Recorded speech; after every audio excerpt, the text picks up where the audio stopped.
নমস্কার সবাইকে, গল্পাঞ্জলি চ্যানেলে আপনাদের স্বাগত। আমি রুমকি। আমার আজকের নিবেদন মানিক বন্দ্যোপাধ্যায় রচিত ছোট গল্প মেজাজ।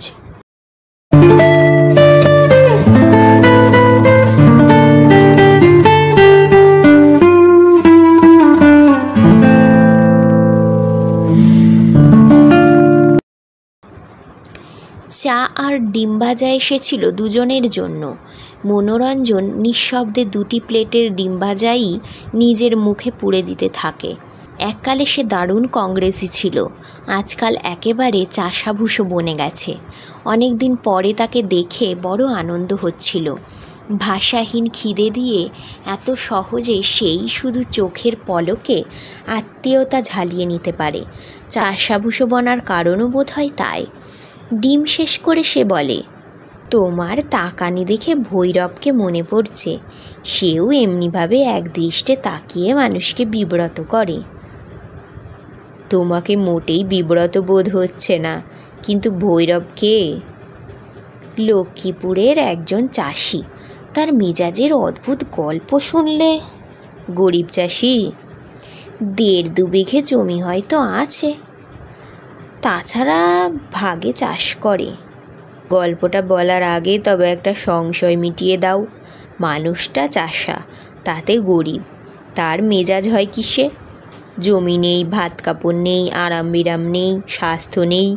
দেশের মালিক সরকারের কাছে দূরে থাকো, গাঁয়ের মালিক জমিদারের বাজার সরকারের কাছে পর্যন্ত মানুষ বলে গণ্য হবার যোগ্যতা নেই। মেজাজের মতো অমন ফ্যাশনেবল দামি চিজ সে পেল কোথা? কিছু অর্থ সংস্কৃতি, আরামবিলাস, প্রভাব প্রতিপত্তি, অর্থাৎ এক কথায় লোকের ওপর ঝাল ঝাড়বার অধিকার না থাকলে তো মেজাজ গজায় না, ওটা খেয়াল খুশির অঙ্গ। কথাটা বুঝে মনোরঞ্জন মৃদু হাসে। বেশ, মেজাজ না বলে রাগ বলো, মাথা গরম বলো। যার কিছু নেই তার ঘৃণা, রাগ এসব তো কেউ কাটতে পারবে না। গল্প বলতে মনোরঞ্জন পটু নয়। আমাকে এই গল্পটা মনের মধ্যে সাজিয়ে গুছিয়ে নিতে হয়। অভিজ্ঞতার স্বাদটা অবশ্য এসে যায় মনোরঞ্জনেরই। মাঝারি আকারের মানুষ ভৈরব। মোটা হাড়, সিঁটকানো শক্ত চেহারা, ছোট চাপা কপালটার নিচে একজোড়া স্থির জলজলে চোখ। ওই চোখ দিয়ে একদৃষ্টে মানুষের মুখের দিকে তাকিয়ে থাকা তার স্বভাব। হুকুম শুনতে বা গাল খেতে একটু সময়ের জন্য সামনে এলেও এতে মান্যগণ্য বিশিষ্ট ব্যক্তিরা বড়ই অস্বস্তি বোধ করে। ভেতরে ভেতরে রেগেও যায় লোকটার ওপরে। প্রথমত সবিনয়েই হয়তো সে দাঁড়িয়েছে রাখালবাবুর সামনে, হাত জোড় করে আজ্ঞে হুজুর বলেই কথা কইছে, কিন্তু মাটিতে আটকে রাখার বদলে চোখ পেতে রেখেছে সোজা রাখালবাবুর মুখে। ধমক ধামক, গালমন্দ নীরবেই শুনে যাচ্ছে। চিরকাল তার বাপদাদা যেমন শুনে এসেছে, কিন্তু থেকে থেকে আচমকা কি যেন ঝিলিক মেরে যাচ্ছে, ঝলসে উঠছে তার চোখে। দেখলে ভয় করে। রাখালবাবুর মতো মস্ত লোক খুশি হলে সে তার গলা কাটতে পারে, সেও একভাবে ভেতরে ভেতরে ভৈরবকে ডরায়। ভয় কম বেশি তাকে সকলেই করে। তার মেজাজের খবর কারও অজানা নয়। বহুদিন থেকে নানাভাবে পরিচয় পেয়ে আসছে। ঝাঁ করে মাথায় তার রক্ত চড়ে যায়, এবং সেই অবস্থায় স্বয়ং থানার দারোগাবাবুকে পর্যন্ত সে যে মেরে বসতে পারে সে প্রমাণও ভৈরব দিয়েছে। গ্রাম্য আক্রোশে একজন তাকে মিথ্যে চুরির দায়ে জড়িয়েছিল। দারোগাবাবু তদন্তে এসেছে। ধমক ধামক এবং 2-4টে চড় চাপড় সে যথারীতি দিব্যি হজম করে যাচ্ছিল। দারোগাবাবু হঠাৎ একটা খারাপ রসিকতা করে বসায় সেটুকু তার সইল না। ধাঁ করে গালে একটা প্রচণ্ড থাবড়া বসিয়ে দিল। চড় চাপড় যার সই ছিল, গালমন্দও সই ছিল, একটা বদ রসিকতায় তার যে মাথা বিগড়ে যাবে এটা কে ধারণা করতে পারে? চুরির দায় বাতিল হয়ে গেল, কিন্তু জেল তাকে খাটতে হলো ওই অপরাধে। বেগুন খেতে গরু ঢোকার জন্য কানাইয়ের সাথে একদিন তার বচসা। সে ঝগড়া অন্যের মধ্যে খুব বেশি হলে হাতাহাতি পর্যন্ত গড়াতো। আচমকা লাঠির ঘায়ে সে কানাইয়ের মাথা ফাঁক করে দিল। তাতেও কি রাগ পড়ল? সেই লাঠি দিয়ে অপরাধী গরুটার মাথাতেও আরেক ঘা না বসিয়ে পারল না। গরুটা গেল মরে। এই নিয়ে হলো আরেক দফা জেল এবং একটা সামাজিক হাঙ্গামা। গোহত্যার জন্য বিধানমতো প্রায়শ্চিত্ত সে করত। ভট্টাচার্যের কয়েকটা চাটাং চাটাং কথায় মেজাজ গেল বিগড়ে। বলল, বামুন আছো বামুন থাকো, গাল পেরোনি, করবনি যাও প্রায়শ্চিত্তির, কর গে যাও এক ঘরে, খাটবো নরক 10 জন্ম। কুটুমবন্ধু পাড়াপড়শি তাকে বাঁচিয়ে চলার চেষ্টা করে, তবু সামান্য কারণে আচমকা ধারণাতীতভাবে তবু মাঝে মাঝে বেঁধে যায়। হেঁটোরা দোকানিদের সঙ্গে তো তার নিত্য হাতাহাতির উপক্রম হয়। মার খেয়ে খেয়ে বাড়ির লোকের প্রাণ যায়। গালমন্দ সে বিশেষ দেয় না, খানি গালাগালি দিয়ে সামলে যাবার মতো নরম রাগ তার কদাচিৎ হয়। তার গরম হওয়া মানেই একেবারে চরম অবস্থায় পৌঁছে যাওয়া। তার বউ কালির হয়েছে জ্বর, হয়তো আগের দিন তার পিটুনি খেয়েই। শম্ভুর দোকানে সে বউয়ের জন্য 4 পয়সার সাগু কিনতে গিয়েছে। কম দিয়েছ শম্ভু, ওজন করে দাও। যাও যাও, বেশি দিয়েছি, 4 পয়সার সাগু, তার আবার ওজন চায়। শুনেই মেজাজে আগুন ধরে যায় ভৈরবের। কেন হে কর্তা, 4 পয়সা পয়সা নয়, ওজন করো তুমি, বেশি হয় ফিরে নাও, বেশিটা তোমার। তোমার ঠে ভিকে চাইছি। দোকানে তখন ভিড়ের সময়, 2-4 জন ভদ্রলোকও আছে। শম্ভু মুখ বাঁকিয়ে শোলক বলে, 4 পয়সার সাগু খায়, বউ ডিঙিয়ে শাশুড়ি পায়। ভৈরব সাগু ছুঁড়ে মারে শম্ভুর শোলক বলা মুখে। তো সাগু তুই খা। শুধু সাগু ছুঁড়ে ঠান্ডা হবে তেমন মেজাজ নয় ভৈরবের। এদিক ওদিক তাকাতে সামনে গুড়ের হাঁড়িটা নজরে পড়ে। গুড় দিয়ে খা। গুড়ের হাঁড়িতে হাত ঢুকিয়ে খাবলা খাবলা গুড় সে শম্ভুর মুখে ছুঁড়ে মারে। পরে যা হবার তাই হয়। গরিব অসহায় চাষি তো, কিন্তু সেই হিসাব তো আর মেজাজ বোঝে না। এসব লোককে নিয়ে ওইখানে বিপদ। রাগ হলে কাণ্ডজ্ঞান হারিয়ে বসে। নিজের ভালো মন্দের বিচার বিবেচনা পর্যন্ত লোপ পায়।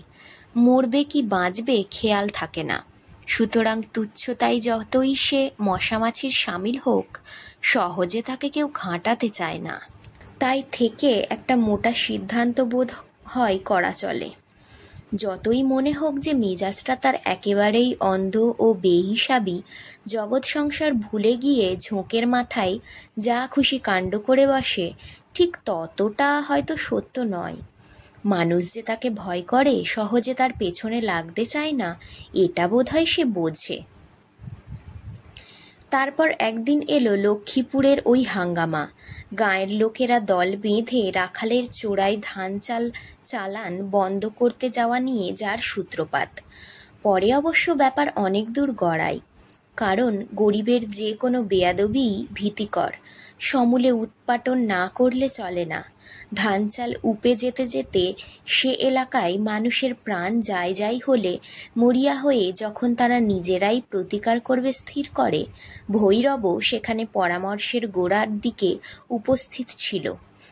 ব্যবসায়ী জমিদার রাখালের অপকর্মের বিবরণ শুনতে শুনতে সে গরম হয়ে উঠেছিল।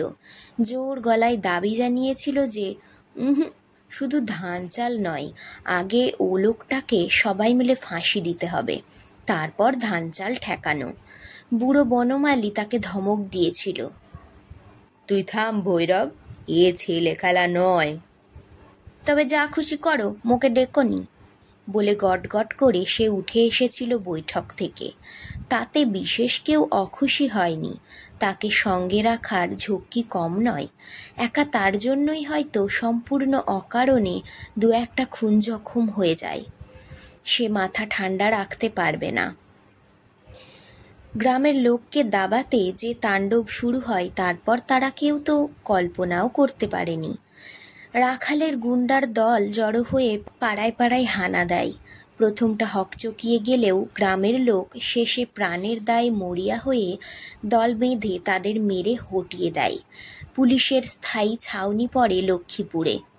কয়েকটা পাড়ায় গ্রামবাসীরা আত্মরক্ষার এমন শক্ত ব্যবস্থা করে যে রাখালের গুন্ডারা দল বেঁধেও সেখানে ঢুকতে সাহস পায় না। ভৈরবের ঘরটা ছিল এই এলাকার কিছু তফাতে। একদিন একদল লোক ঘরে ঢুকে খুঁটির সঙ্গে তাকে আষ্টে পৃষ্ঠে জড়িয়ে জড়িয়ে বাঁধে। বাচ্চা ছেলেটা কালির কোলে গলা ফাটিয়ে চেঁচাচ্ছিল। ছিনিয়ে নিয়ে ভৈরবের পিঠের সঙ্গে ছেলেটাকেও তারা দড়ি দিয়ে পেঁচিয়ে পেঁচিয়ে বাঁধে। তারপর সেইখানে ভৈরবের চোখের সামনে কালির ওপর একে একে তারা 7 জন অত্যাচার করে। আলো জ্বালেনি, জ্যোৎস্না ছিল। গরিবের ছোট ঘর, খুঁটিটার 3-4 হাত তফাতেই ছেঁড়া কাঁথার বিছানা।